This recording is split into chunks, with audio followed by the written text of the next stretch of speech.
Advocate ni mungui efer khlailaika fiaba romjaglia advocate tangai tabuk phano romilaya police hnai khorang tisalaika krakshala police headquarter buskango engineer rok salkisa sakang shal thamhai romui judge koto chungfirang kriyangai advocate lawyer rok lama kashlaimani fire service chomani amjeni lama ajarawa advocate rok khoroksa chungfirang naikhongni apu palno physically abuse khlaio hnai kokshilchamung kasaka kokshilcha munorogai engineer forum miliyui kaisa mamla khlailaimani thanao fiaba tangshal joratei lai thangka fiaba tabukphano romilayakho police bono aboni bagi chaya khainaino romnani sanai tangshala police sodor naikhungo deputation yafurilaika engineer forum rok khadamung funungmani bisingtei।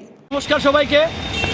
আমরা engineers forum ত্রিপুরার পক্ষ থেকে আজকে এখানে DGP অফিসের সামনে আমরা এখানে বিক্ষোভ প্রদর্শন করছি। আপনারা জানেন বিগত 29শে মে আদালত চত্বরে কর্তব্যরত অবস্থা আমাদের অপু পাল জনৈক ইঞ্জিনিয়ার ওনাকে কতিপয় আইনজীবী শারীরিকভাবে নিগৃহীত করে 29 তারিখ।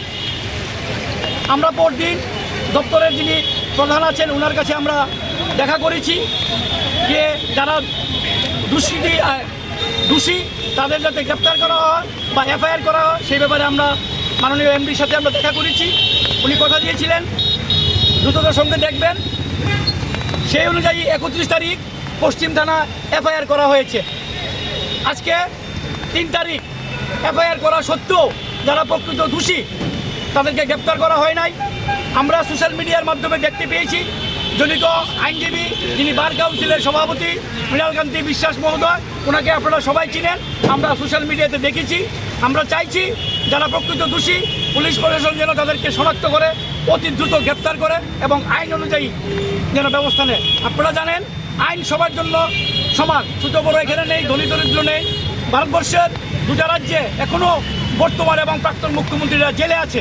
আমরা চাই আইনের পথে চলক, যারা প্রকৃত দোষী তাদেরকে যেন গ্রেপ্তার করে শাস্তি করা হয়, এটাই আমাদের আজকের দাবি। এবং আমরা সারা ত্রিপুরার সমস্ত ইঞ্জিনিয়ার ফোরামের পক্ষ থেকে এখানে মিলিত হয়েছি। শুধু আগরতলা যারা কর্মরত তারা আমরা বেছে নিয়েছি মধ্যাহ্নের যে টিফিন আওয়ার 1টা থেকে 2টা, এই সময়টাকে আমরা বেছে নিয়েছি যাতে অফিসের কোনো কাজের ক্ষতি না হয়। আমরা এই দুর্যোগপূর্ণ প্রাকৃতিক নিয়ে অপেক্ষা করো আমরা এখানে মিলিত হয়েছি। আমরা চাই এটার একটা সুষ্ঠু বিচার হোক। যদি তারপরও গ্রেপ্তার না হয় তাহলে আপনাদের কি পদক্ষেপ থাকবে? আপনারা দেখেন এখানে 150 থেকে 200 ইঞ্জিনিয়ার এই প্রাকৃতিক দুর্যোগকে উপেক্ষা করে কিন্তু হয়েছে।